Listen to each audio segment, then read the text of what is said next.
mantan anggota DPR. Mas Siap. Roy, sehat? Alhamdulillah sehat. Sudah berseri-seri, walaupun di bulan Ramadan kita harus tetap semangat ya. Tetap, dan tadi sebelum kesini, Oke. ya Abraham dan pemirsa speak up semua, alhamdulillah saya juga barusan di salah satu SMA, gitu, yang juga tetap semangat siang hari gitu ya, mendengarkan tausiah, pencerahan. Bolehlah belum tausiah karena topiknya memang IT, ya. Jadi kita bicara soal AI, bicara soal Internet of Things, bicara soal big data, tapi hubungannya dengan syiar keagamaan. Wah, luar biasa, disangkut pautkan dengan bulan Ramadan. Jadi jangan salahkan kita ini Pak Abraham. Kalau kita tetap ke kampus-kampus, tetap ke sekolah-sekolah, dan yang ada orangnya. Menarik, kita ke kampus, ke sekolah yang ada orangnya. Tapi kemudian kemarin kita dipertontonkan sebuah kejadian yang luar biasa, Mas Roy. Kan ini banyak kritikan nih kepada Mas Gibran, Wapres kita, bahwa dia nggak berani datang ke kampus, cuma berani datang ke tenda-tenda pengungsi, kemudian ke SD, betul. SMP, ke TK, tapi dia nggak berani ke kampus. Tapi kemarin tiba-tiba dia berani nongol di sebuah kampus. Kita kan sudah, hebat ini, ya kan? Tapi jangan dulu, Mas Roy. Tadinya saya sudah, luar biasa nih, ada peningkatan nih, wakil presiden kita sudah berani datang ke kampus. Tapi ternyata kampus yang didatangi itu adalah kampus yang belum berisi orang, masih dalam tahap pembangunan ya. Jadi kampus yang sedang dibangun namanya Universitas Syekh Nawawi Al-Bantan di Banten. Jadi rupanya kampus itu sedang dibangun. Terus Wapres Gibran datang mengunjungi proyek itu ya. Betul. Jadi dia ketemu sama tukang. Bener. Ini kan sebenarnya useless juga lah kunjungannya. Gitu. Enggak, karena kunjungan ini sebenarnya sudah pernah dilakukan oleh Wapres terdahulu. Oh, sudah pernah datang ke proyek ini? Iya, Ma'ruf Amin.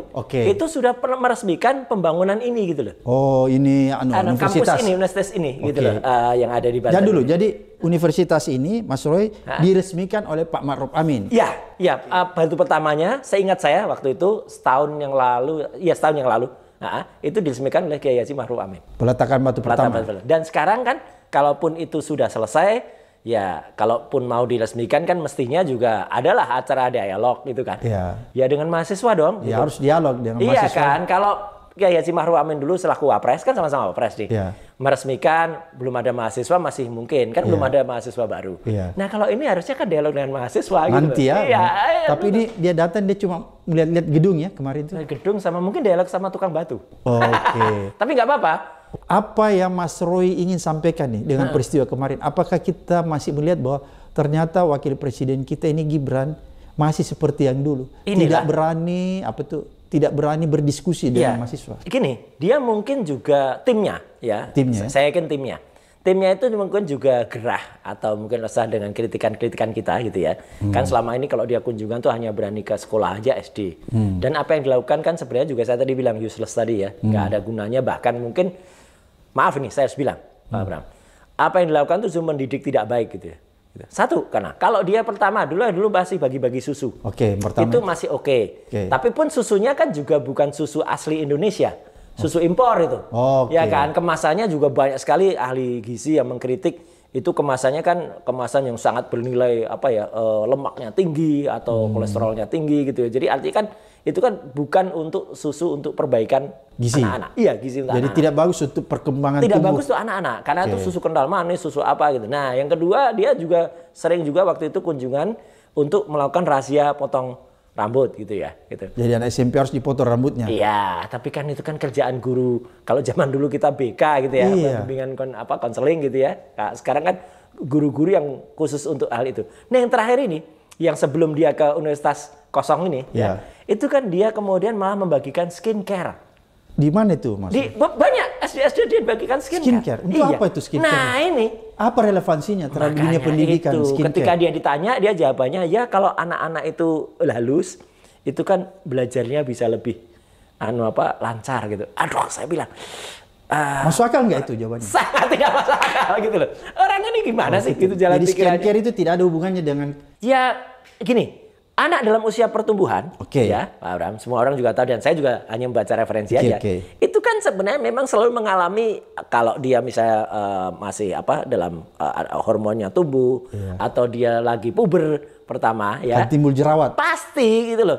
Jadi nggak usah jerawat itu kemudian dilakukan pengobatan kayak yang anak-anak sekarang pengen glowing gitu. Itu kan malah mendidik yang kurang bagus gitu loh. Dia tidak menghargai natural yang ada di apa ya, yang diberikan oleh Tuhan Yang Maha Kuasa, oleh Allah Subhanahu Wa Taala untuk kita, kan pasti ada. Ganti kulit itu kan pasti juga ada. Gitu. Jadi kalau dia begitu, dia mengajari anak-anak untuk hidup hedon ya. Betul. Kalau hidup hedon, kemudian kan perlu kita pertanyakan skincare-nya ini siapa gitu. Masa sekelas Wapres ya, si Fufu Fafa ini, itu, saya sudah lupa namanya ya, Fufu Fafa aja deh gitu. Itu malah membagi-bagikan kayak sales produk gitu. Makanya kemarin ketika ke universitas yang ada di Banten ini, kita juga sempat berpikir mau membagikan apa ya gitu. Ternyata memang gedungnya baru dibangun gitu kan gitu. Belum ada mahasiswanya. Belum ada mahasiswanya gitu. Kita tunggu. Itu kira-kira apa sih maksudnya datang ke situ? Ya kan gini. Kan tidak ada mahasiswa aja. Dan itu juga sudah dilakukan oleh Pak Maruf Amin. Beda kalau misalnya peresmian telah selesai. Itu memanfaatkan bagaimana netizen kebanyakan mostly itu hanya membaca judul berita. Jadi dia tidak membaca teksnya. Nggak membaca isinya. Kalau judulnya kan berarti kan sudah ada Wapres mengunjungi universitas. Wah, jadi segi pencitraan aja. Dari segi pencitraan aja gitu. Bahkan banyak yang di clickbait istilahnya. Ya gitu. Beritanya itu diheboh-hebohkan. Kayak yang ada di berita di dulu websitenya Setwapres atau wapres.go.id. Itu kan dulu juga banyak melebih-lebihkan. Contohnya, ketika dia ke Menteng Pulo waktu itu, ke Menteng Wadas itu ya, waktu sidak LPG 3 kg.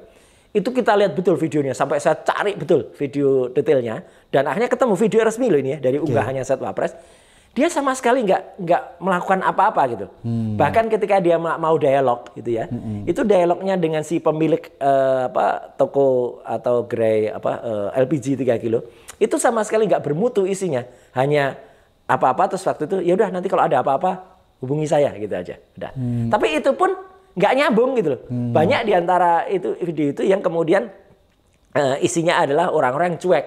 Ada bapak-bapak yang lewat depannya sama sekali nggak memperdulikan, kayak yang banjir kemarin. Ada yang viral itu ibu-ibu yang kemudian pengennya bilang ke dia, tapi dia bilang nanti ya Bu ke sana ya, ke sana. Ibunya kan langsung jawab dengan satu kata aja, malas gitu. Itu kan jadi peristiwa kemarin di banjir semakin meyakinkan analisis Mas Roy bahwa dia Fufu Fafa. Pura-pura tidak tahu apa-apa. Itu pertama. Tapi nggak usah pura, memang dia nggak tahu apa-apa gitu. Semakin meyakinkan kita semua netizen bahwa sebenarnya Wapres ini tidak punya kemampuan sama sekali. Sangat tidak punya kemampuan. Kemudian itu terbukti beberapa kali ya. Dari dialog-dialognya. Dia dialog, kemudian kosong ya dialog. Kosong ketika LPG, ketika banjir. Bahkan ketika dia katanya memberikan materi di mana? Akmil. yang retret untuk kepala daerah. Betul. Itu kan videonya kan juga sempat muncul. Ya kan? Saya pikir videonya itu kan kita setidaknya bisa mendengar kan apa yang disampaikan. Tapi coba kita perhatikan Mas video. Di video itu dia hanya kelihatannya membolak-balik kertas saja. Gitu. Kemudian ngomong yang sama sekali tidak kedengaran, sudah nggak kedengaran suaranya, ditimpa dengan didubbing istilahnya. Audio yang ya nggak ada hubungannya audionya itu gitu. Mending audionya yang didubbingkan tuh film perjuangan, lagu background perjuangan atau apa, itu kan enggak audio yang sesuai, nggak ada hubungannya. Dan ketika dia sedang menjelaskan latar belakangnya tuh, backdropnya tuh soal e-purchasing, jadi bagaimana mekanisme pembelian lelang di daerah itu, ya tampaknya dia tuh kayak nggak nyambung gitu ya dengan apa yang disampaikan di belakangnya. Nah, jadi artinya waktu itu bahkan saya mengkritik sangat keras itu, Pak Samad, bahwa kita tuh dibodohkan sampai dengan sekitar 100 tahun yang lalu.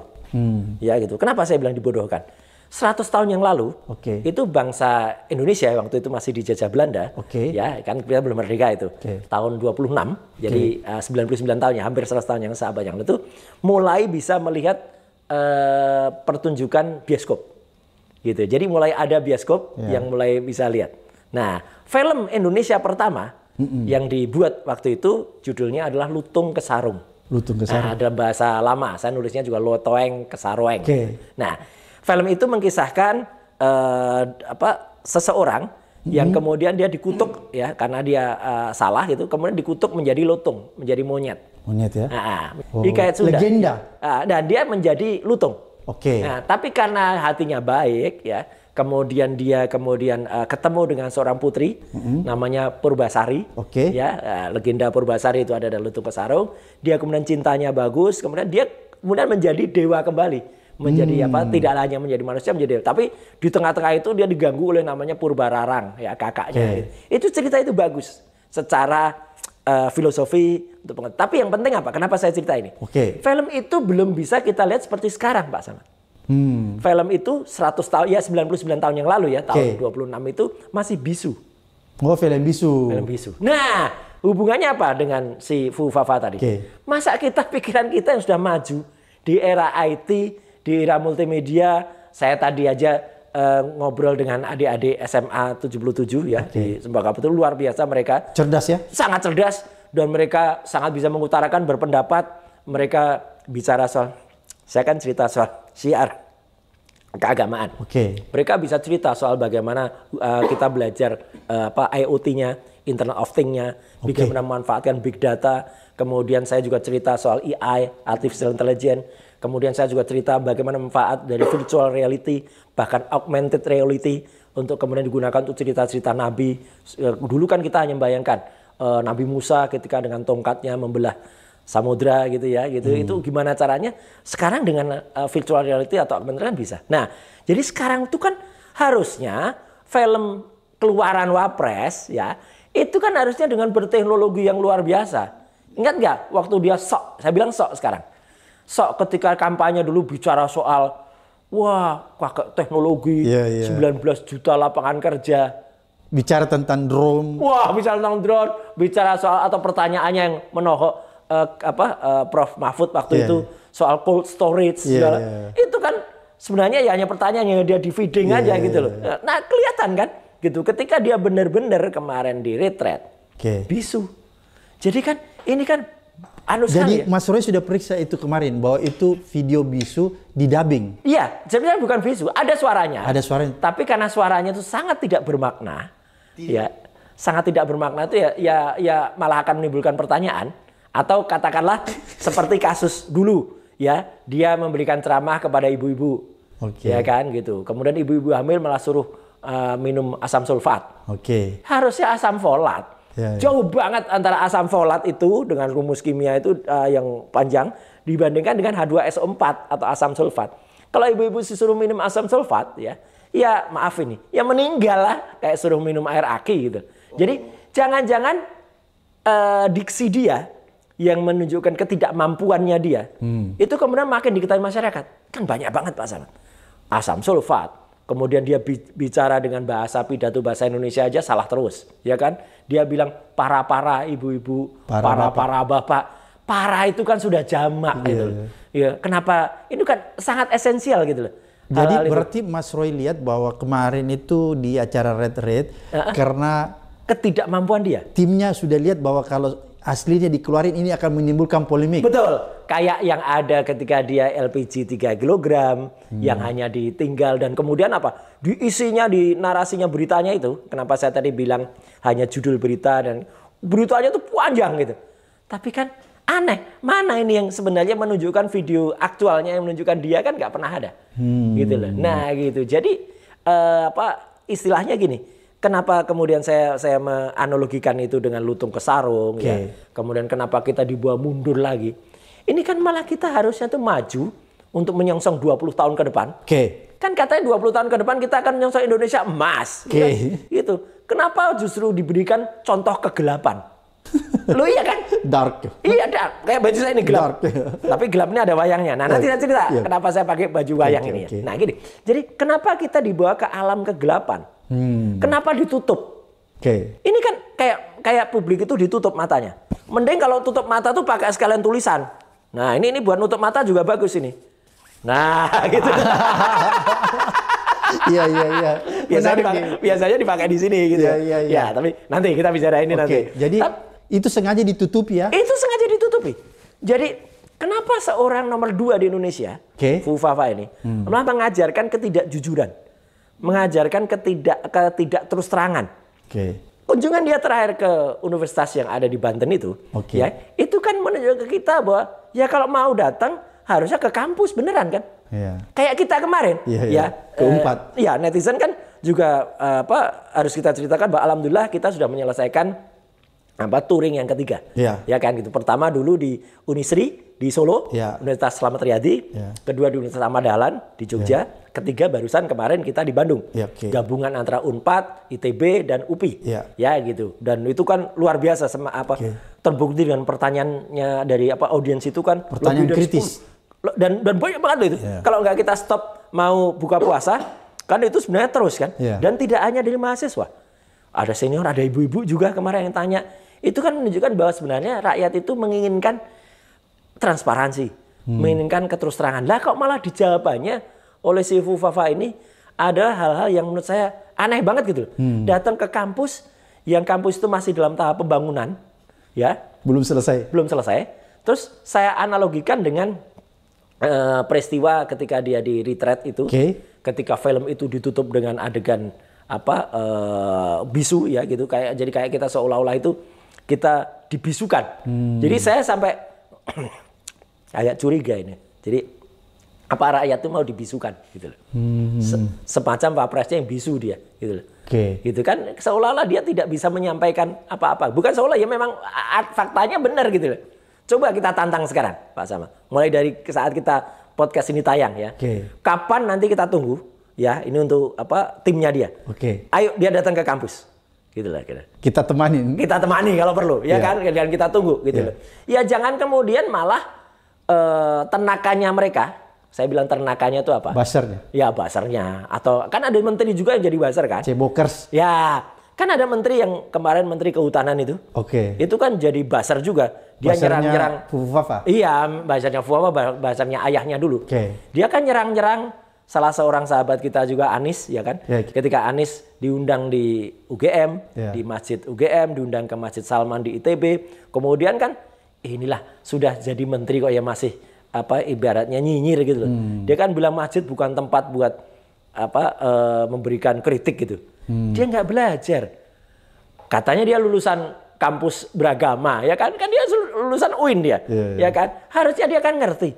Justru di masjid itu tempat kita melakukan tidak hanya kemudian memberikan syiar keagamaan. Tadi saya juga dalam SMA tadi bahwa syiar itu bukan hanya kemudian syiar itu kita hanya diajarkan tentang ya rukun Islam iya, rukun iman iya gitu. Bukan sekedar tausiah keagamaan. Betul, tapi kan teknologi juga. Saya juga tadi jelaskan bagaimana hoax itu pun sudah ada dulu ayatnya. Gitu lah, iya kan? Bagaimana kita belajar misalnya dalam surat Quran, surat An-An'al, kemudian dalam bahkan di surat-surat yang lain juga banyak ya. Kita bisa melihat itu, mensitir itu kan banyak gitu. Hoax itu dari dulu ada gitu, dan sebaiknya itu tidak lagi dilakukan. Nah, artinya kenapa yang menteri ini itu malah mengkritik orang yang memanfaatkan masjid ya untuk melakukan yang namanya tidak sekedar tausiah ya, tapi pencerahan. Nah, sama dengan kita. Edukasi ya. Betul. Kita juga ke kampus itu memang kalau dikatakan kampus kok soal politik itu ada beberapa komentar yang saya baca ketika kita roadshow itu. Loh, ini bukan soal politik. Kita membawa Indonesia rakyat itu kemudian menyongsong 20 tahun kemudian Indonesia emas itu memang harus dicerahkan gitu loh. Diedukasi ya. Diedukasi. Jangan kemudian malah hanya datang ke kampus yang didatang adalah para tukang bangunan atau hanya gedungnya saja gitu.